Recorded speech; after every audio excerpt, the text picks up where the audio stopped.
wasn't by my side. Could've sworn I was dreaming, for her I was fiending, so I had to take a little ride. Backtracking on these few years, trying to figure out what I do to make it go bad. Warahmatullahi wabarakatuh. Izin memperkenalkan diri, nama saya Ikhwan Pratama Mudofar. Saya mahasiswa di jurusan Teknik Mesin, Fakultas Teknik, Universitas Sultan Ageng Tirtayasa. Pada kesempatan kali ini, saya akan menjelaskan tentang bubut konvensional. Saya akan menjelaskan tentang bubut konvensional dimulai dari pengertiannya, sejarah bubut konvensional itu sendiri, kemudian jenis macam-macam bubut konvensional, kemudian bagian-bagian utama pada mesin bubut konvensional, kemudian akan dibahas juga tentang proses bubut konvensional, dan terakhir saya akan membahas tentang contoh-contoh perhitungan bubut konvensional. Nah, yang pertama langsung saja kita ke pengertian bubut itu sendiri. Nah, bubut adalah suatu jenis mesin perkakas dalam proses kerjanya bergerak memutari benda dan menggunakan mata potong pahat atau tools sebagai alat untuk menyayat benda kerja.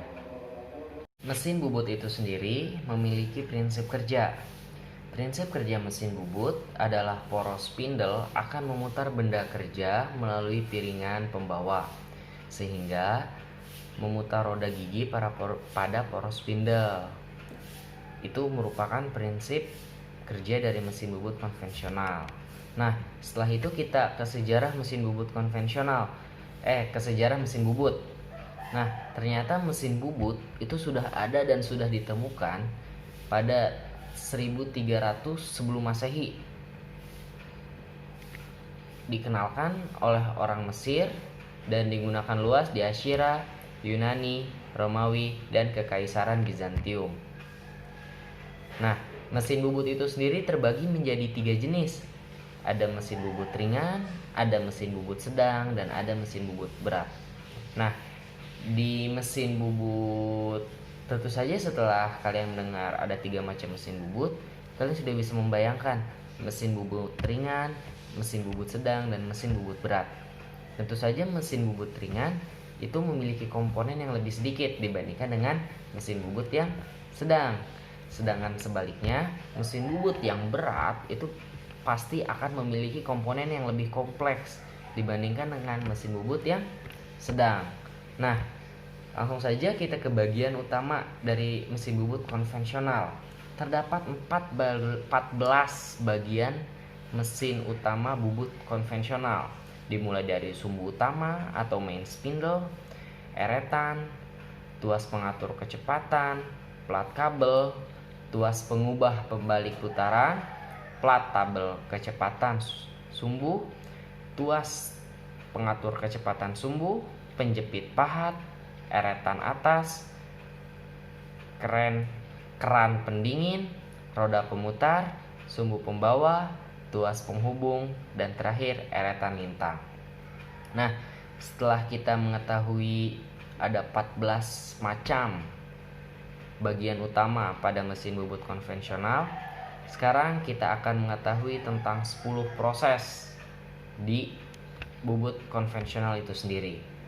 Terdapat 10 proses, diantaranya itu dimulai dari pembubutan rata, pembubutan konvensional, pembubutan rata. Setelah sekarang kita mengetahui bagian-bagian dari mesin bubut, bagian-bagian utamanya, kita akan berlanjut ke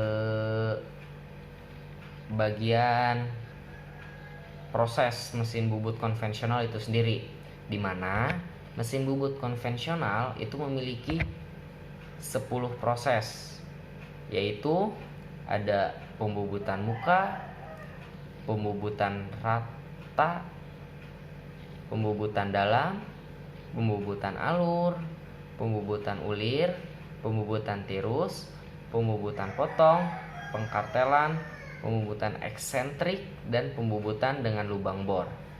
Nah, sekarang setelah kita mengetahui proses dari mesin bubut konvensional, tentu kita akan menjadi penasaran apa sih barang yang dihasilkan oleh mesin bubut itu sendiri.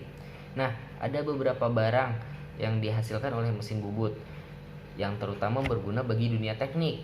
Di antaranya itu ada baut, ada sambungan pipa, ada kunci ratchet, bearing, dan drat tirus. Nah, setelah kita mengetahui bahan-bahan, tetapi ada beberapa hal yang perlu disampaikan. Karena ketika kita bermain dengan waktu di proses bubut konvensional ini, nah selanjutnya pada prosesnya sebenarnya pembubutan itu tidak selalu sesuai dengan apa yang direncanakan. Karena dalam pembubutan konvensional terdapat beberapa perhitungan tentang waktu. Nah, itu tidak akan selalu sesuai dengan kenyataannya. Mengapa bisa demikian? Karena pada perhitungan proses bubut konvensional itu dia hanya menghitung tentang waktu pemakanan, tetapi dia tidak menghitung tapi di luar perhitungan penggantian alat atau pembersihan alat dan sebagainya. Jadi ketika kita memperhitungkan tentang waktu proses pembubutan, itu perhitungan kita tuh hanya akan menjadi acuan. Jadi ketika kita mempunyai perhitungan bahwa proses pembubutan konvensional ini akan selesai dalam waktu 1 jam 15 menit, tetapi pada faktanya itu nanti akan bergeser sekitar 15 menit atau bahkan bisa setengah jam, sesuai dengan keadaan yang terjadi. Oke, jadi mungkin hanya itu yang dapat saya sampaikan. Kurang lebihnya mohon maaf. Wabillahi taufiq wal hidayah. Assalamualaikum warahmatullahi wabarakatuh.